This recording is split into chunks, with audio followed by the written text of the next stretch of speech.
పెళ్లి చేసుకుంటూ పెళ్లి పిచ్చుకుంటూ తినొచ్చు. పెళ్లి అనగానే ఎంత అవమానం చేశారా మీరు ఆలోచించండి. మళ్ళీ చెప్తున్నాను, క్రైస్తవ కుటుంబాలలో పుట్టి నీ పెళ్లిలో సినిమా పాటలకు డ్యాన్స్ వేసావా, నీ పని అయిపోయింది. నీ కుటుంబం నిలబడదు. ఎందుకంటే నీ పెళ్లి దేవుడికి ఊర్లో అవమానం తీసుకొచ్చింది. నీ పెళ్లి నిలబడదయ్యా. నువ్వేదో అనుకుంటున్నావు, దేవుణ్ణి అవమానపరిచినందుకు నువ్వు క్షేమంగా ఉండగలవా?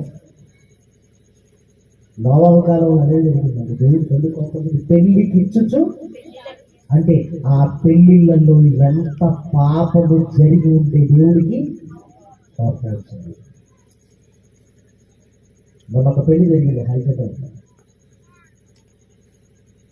స్నేహితులందరూ వచ్చారు. పెళ్లిలో స్నేహితులందరూ ఎందుకు వస్తారు? తిని తాగి ఎగరడానికి.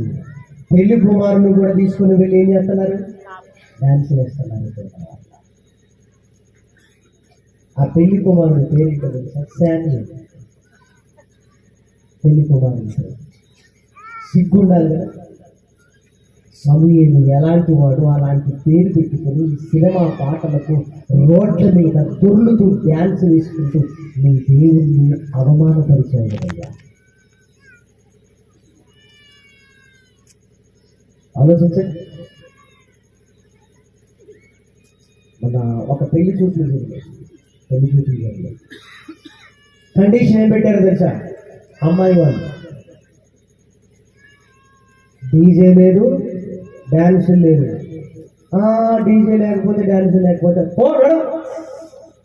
ఈ అవిశ్వాసుల కుటుంబంతో మేము సంబంధం కలుపుకోవటం కంటే దేవుడు అంతకంటే మంచి సంబంధమే మా కుమార్తెకు వద్దంటారంటే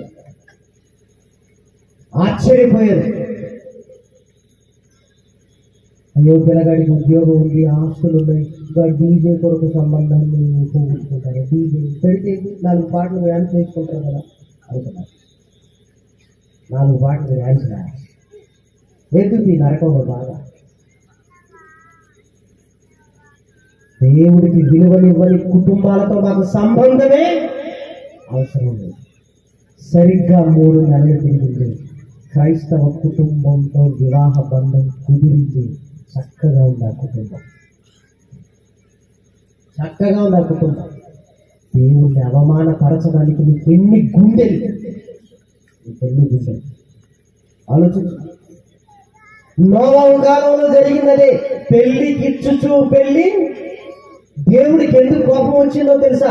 ఆ పెళ్లిలో ఎంత అవమానం జరుగుతుంది దేవుడికంటే ఆయనకు కోపం వచ్చింది. ప్రేమ దేవుని కలనారా, తద్వారా నాశనానికి వెళ్ళిపోయారు అందరూ. ప్రేమ దేవుని కలనారా, నీ వివాహము దేవుణ్ణి గణపరిచినట్లుగా ఉండాలి తప్ప నీ వివాహము దేవునికి అవమానము తీసుకొని రాకూడదు.